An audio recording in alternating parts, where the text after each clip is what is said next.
성령이 곧 예수를 광야로 몰아내신지라. 광야에서 40일을 계시면서 사탄에게 시험을 받으시며 들짐승과 함께 계시니 천사들이 수종들더라. 요한이 잡힌 후 예수께서 갈릴리에 오셔서 하나님의 복음을 전파하여 이르시되 때가 찼고 하나님의 나라가 가까이 왔으니 회개하고 복음을 믿으라 하시더라. 갈릴리 해변으로 지나가시다가 시몬과 그 형제 안드레가 바다에 그물 던지는 것을 보시니 그들은 어부라. 예수께서 이르시되 나를 따라오라. 내가 너희로 사람을 낚는 어부가 되게 하리라 하시니 곧 그물을 버려두고 따르니라. 조금 더 가시다가 세베대의 아들 야고보와 그 형제 요한을 보시니 그들도 배에 있어 그물을 깁는데 곧 부르시니 그 아버지 세베대를 품꾼들과 함께 배에 버려두고 예수를 따라가니라.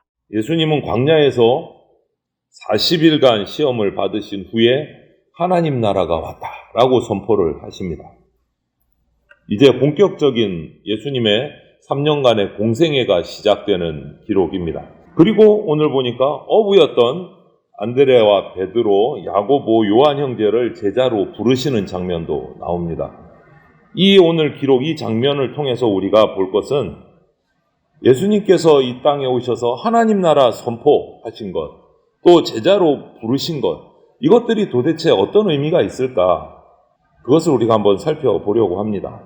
먼저 하나님 나라는요, 12절부터 15절에서 예수님께서 선포를 하시는데, 복음을 전파하기 전에, 이 선포 전에 성령에 이끌리어서 광야에서 40일 동안 사탄에게 시험을 받으셨어요. 어제 본문에서, 바로 앞본문 11절까지 본문에서 세례 요한이 주는 그 물세례를 요단강으로 나가서 받으셨어요. 세례를 받고 요단강에서 나오실 때 비둘기 같은 성령의 임재로 충만하신 그 예수님, 그리고 또 성령으로 이제부터 세례를 베푸실 예수님, 그 예수님께서 갑자기 세례를 받고 나서 성령에 이끌려서 들짐승의 위협과 사탄의 시험이 있는 광야로 내몰림을 당하신 거예요. 거기서 40일을 시험을 당하신 거예요. 이런 모습들, 세례와 40일간의 그 시험, 금식, 기도, 이 시간을 보면서 예수님의 그 물세례가 그냥 단순한 인간들에게 있는 죄사함의 세례가 아니고 십자가의 죽으심을 상징하는 첫 표시라면, 이 광야 40일의 시험의 기간은 앞으로 예수님께서 공생애를 통해서 보여주실 세상과 세상의 권세 잡고 있는 사탄과의 전쟁을 선포하시는 선포식과 같은 거예요. 40일에. 왜 40일일까?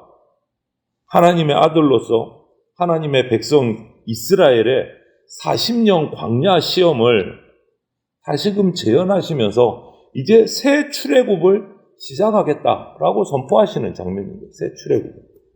애굽에서의 출애굽을 40년 광야를 통해 연단시켰을 때 새 출애굽은 죄로부터의 출애굽을 말씀하시는 거예요. 그래서 40일의 시험 동안 사탄을 이기시는 모습들을 보여주시고 이제 공생애를 시작하십니다. 예수님의 사명이 뭡니까? 사탄의 권세를 무너뜨리고 하나님 나라의 복음을 이 땅에 전파하시는 게 예수님의 사명이에요. 이 땅에 하나님 나라를 회복하러 오셨다고 14절 15절에 말씀하세요. 누구든지 자기의 죄를 회개하고 예수 그리스도께서 선포하신 그 복음을 받아들이면 하나님의 백성 돼서 하나님의 다스림을 받고 하나님 나라에 참여할 수 있는 겁니다. 오늘날 이 복음은 우리에게도 똑같이 적용됩니다. 성령이 우리를 시험의 자리로 몰아가실 때 또 시험이야, 또 고통이야, 이렇게만 생각하지 마시고 이 생각을 해보십시오. 그곳에, 그 시험의 광야 속에 예수님께서 나를 맞이하시는 그 광야다라는 생각을 하십시오. 내가 이 시험을 이겨내면 천사들이 와서 나를 수종을 들고 예수님께서 나를 맞이해 주실 것이다. 시험을 통해서 우리는 하늘나라 백성이 된다. 그래서 우리는 예수님께서 선포하신 이 복음에 반응을 해야 돼요. 회개하라, 천국이 가까웠느니라. 반응을 해야 돼요. 어떻게? 회개와 믿음으로 반응해야 돼요. 회개와 믿음으로. 먼저 주님을 영접하려면 우리는 지금까지 내가 살아왔던 그 어둠의 일들을 끊어버리고 결단을 하고 주님께로 나와야 돼요. 그것이 회개고 믿음이에요. 이렇게 회개와 믿음은 하늘나라 백성으로서 걸맞는 삶의 방식이에요. 세상에서 사는 방식이 아니고 천국에서 사는 방식이에요. 회개와 믿음은. 내가 하늘나라 백성이 된다라는 것은 삶의 스타일을 완전히 바꿔야 되는 거예요. 세상에서 살던 스타일대로 천국에서 산다? 그거는 안 되는 거예요. 천국에서 사는 방법은 회개와 믿음입니다. 회개하라, 천국이 가까웠느니라. 이 복음을 믿어야 되고 회개해야 천국 백성이 되는 거예요. 그리고 회개와 믿음이라는 것은 어떤 의미가 있느냐면 내 주권을 포기하고 하나님의 주권 아래 복종한다라는 의미가 있어요.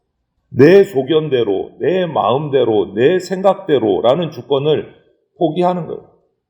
예수 그리스도의 생각대로, 예수 그리스도의 마음대로, 예수 그리스도의 말씀대로 내가 따라가겠습니다라고 선언하는 것이 회개와 믿음이에요.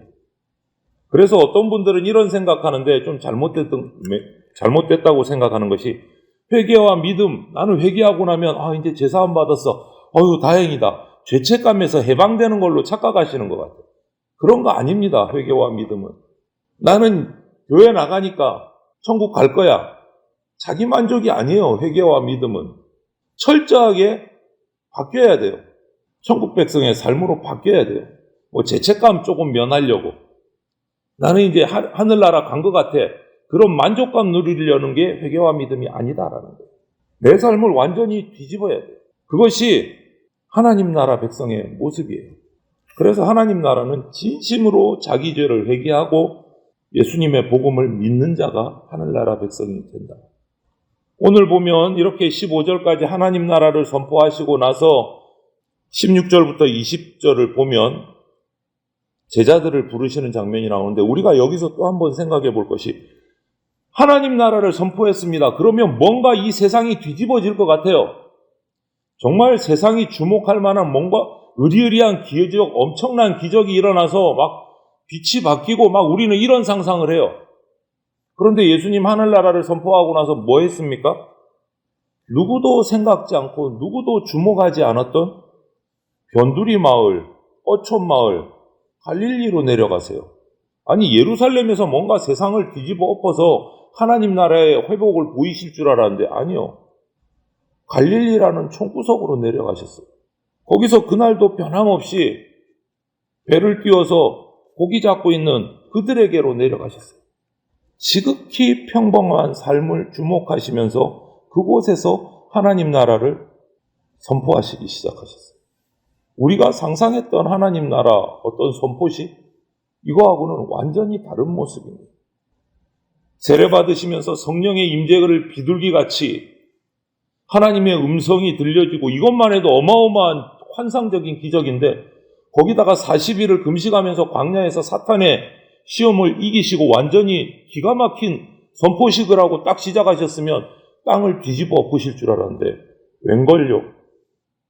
갈릴리 총구석 어부들에게 가서 복음을 전하시기 시작했어요. 예수님은 복음 사역을 이렇게 갈릴리 해변의 어부들에게 가서 복음의 일꾼으로 부르시는 것부터 시작하셨어요. 우리가 생각했던 화려한 천국과는 좀 차이가 있어요. 복음을 위해서 부름을 받은 그들은요, 정말 평범한 어부, 일상의 삶들을 살고 있는 사람들이에요. 유명인도 아니고 권력가도 아니고 귀족도 아니에요. 그런 사람을 하나님의 일꾼으로 부르시지를 않았어요, 예수님께서. 부족하고 보잘것없는 사람들을 부르시기 시작하셔서 복음의 일꾼, 하나님 나라 일꾼으로 삼으셨어요. 여기서 우리가 생각할 것은 예수님이 나를 부르신다. 그 부르심이 불러서 내가 뭔가 위대한 일을 해서 정말 엄청난 것이 아니고 나를 부르셨다는 그 자체에 벌써 하나님의 은혜가 흘러 넘치는 거예요. 나를 부르셨다. 보잘것없고 기가 막힌 정말 아무것도 없는 나를 하나님이 부르셨다. 그거 자체가 은혜예요. 내가 부름받아서 뭔가 큰 일을 해서 은혜가 아니고 나를 주님의 자녀로 부르셨다. 그 자체가 은혜인 거예요. 예수님은 복음의 일꾼된 자들에게 오늘 17절, 20절 상반절 보면 자신을 따르라 이렇게 명령을 하십니다. 시몬과 안드레, 야고보, 요한을 부르셨어요.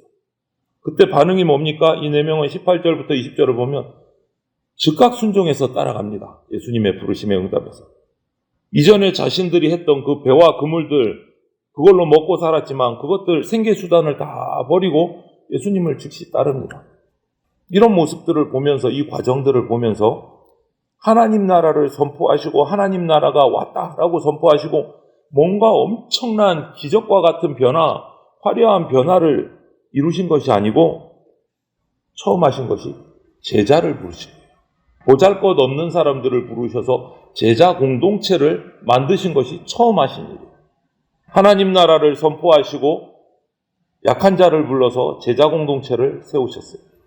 이 제자란 말은요, 조금 전에 말씀드렸듯이 17절, 20절 장반절에 나를 따르라, 이 말을 직역을 하면 어떻게 되냐면 내 뒤로 오라, 내 뒤에 서라, 이 말이 돼요. 내 뒤로 오라. 제자는 내 뒤로 오라라는 예수님의 명령에 순종한 사람들을 제자라고 말해요. 앞장서서 예수님께서 세상과 사탄의 세력들을 싸워서 이기시고 그들의 악한 질서들을 뒤집어 엎으시면 그 바뀌어진 질서에 맞춰서 발맞춰서 예수님을 따라가는 사람들, 그 사람을 제자라고 불러요. 또 제자는 예수님을 따르기 위해서 내가 이전에 믿고 의지했던 세상의 여러 가지 것들을 버리는 사람들을 제자라고 불러요. 또 한 가지, 제자는 나는 몰랐는데 나를 먼저 찾아오신 그 예수님과 만나는 것 때문에 그것이 너무 좋아서 내가 가지고 있는 거 다 놔두고 떠나도 아깝지 않고 도리어 이게 수지 맞는 인생이다 라고 믿는 사람들을 제자라고 불러요. 그게 제자예요. 그냥 주일날 나와서 1시간 예배 드리고 가는 사람을 제자라고 부르지 않는다. 내 뒤에 서라, 내 뒤에 따르라 하는 그 명령에 철저히 순종하는 사람들. 예수님이 새롭게 세워놓으신 세상의 질서에 발맞춰가는 사람들. 믿기 이전에 의지하던 것들을 다 버리는 것들을 버리고 예수님만 따라가는 사람들. 예수님 만나는 것이 너무 좋아서 내 거 다 놔두고 따라가도 수지 맞는 인생이라고 믿는 사람들. 이것이 제자의 모습이에요. 어떻습니까? 여러분은 이런 예수님의 제자 공동체에 제대로 합류해 있습니까? 한번 우리가 깊이 묵상해 봐야 돼요. 내가 진짜 제자가 맞는가? 이렇게 예수 그리스도의 뒤를 따르는 제자가 되려면요, 철저한 자기를 부정하는 결단이 있어야 됩니다. 마태복음 16장 24절에 보면 그런 말씀이 있어요. 자기를 부인해야 돼요. 오늘 이 시간 예수님은 오늘 우리를 부르고 계세요. 누구야? 회개하고 믿고 버리고 따르라. 회개하고 믿고 버리고 따르라. 예수님이 우리를 부르시는 부르심입니다. 오늘 이 부르심에 시몬처럼, 야고보처럼, 안드레처럼, 요한처럼 즉시 따르는 자들이 됩시다. 그럴 때 우리가 참된 예수 그리스도의 제자가 되고 하나님 나라의 백성, 하나님 나라의 일꾼이 될 줄로 믿습니다. 아멘.